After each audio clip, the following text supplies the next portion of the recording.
In this behind the scenes video, Coach Ian and I are looking at hockey as a way to give some context to different player interaction context. So as we're breaking down different themes of games, different mechanics of games, different structures of games, one important point to be looking at is the kind of player interaction that the mechanics of your game provide.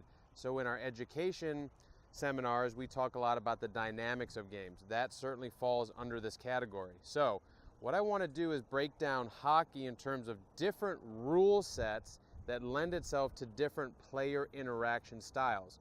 You have to decide as a coach, and we know this very well, every one of our juniors is a little bit different. Some of our juniors are a little bit more cerebral, they're explorers, they want maybe low interaction levels. At times, right, they want to sort of play with their own kind of play space.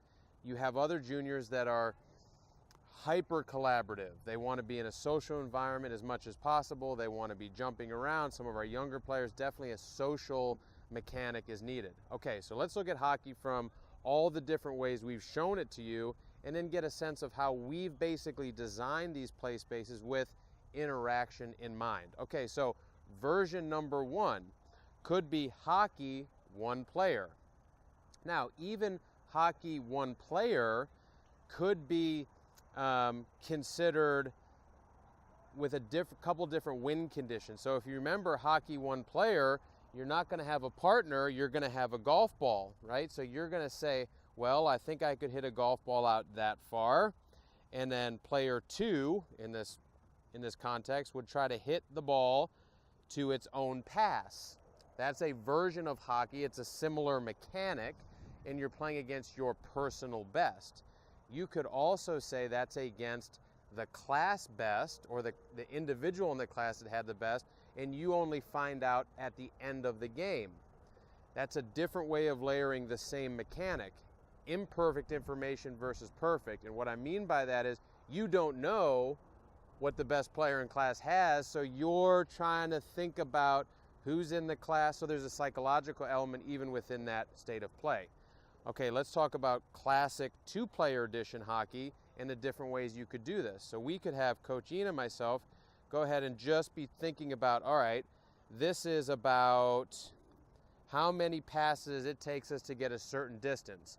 We could, like we talked about before, this could be against a class best. Similar imperfect information, sort of wrinkle to it, that would change the dynamics. Okay, so you can see from one player to two player, the interaction is getting increasingly high.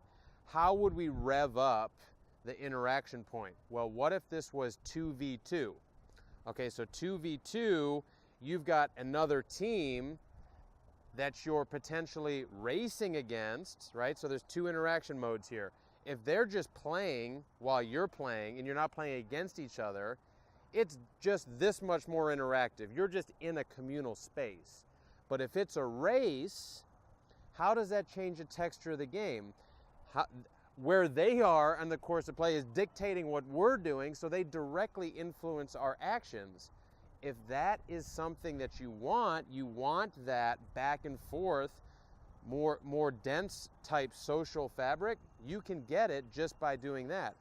Then on the other side of this, I think we talk about the kind of agreeableness of interaction. That's friendly, that's just competitive. When we play Shark Bite Edition, interaction level is the highest, but you wouldn't necessarily call it hostile, but it's definitely up a notch in terms of the competition. Their strict orders are to stop our progress. Does that feel right within the competitiveness of your group? Are there people that are being put out by that?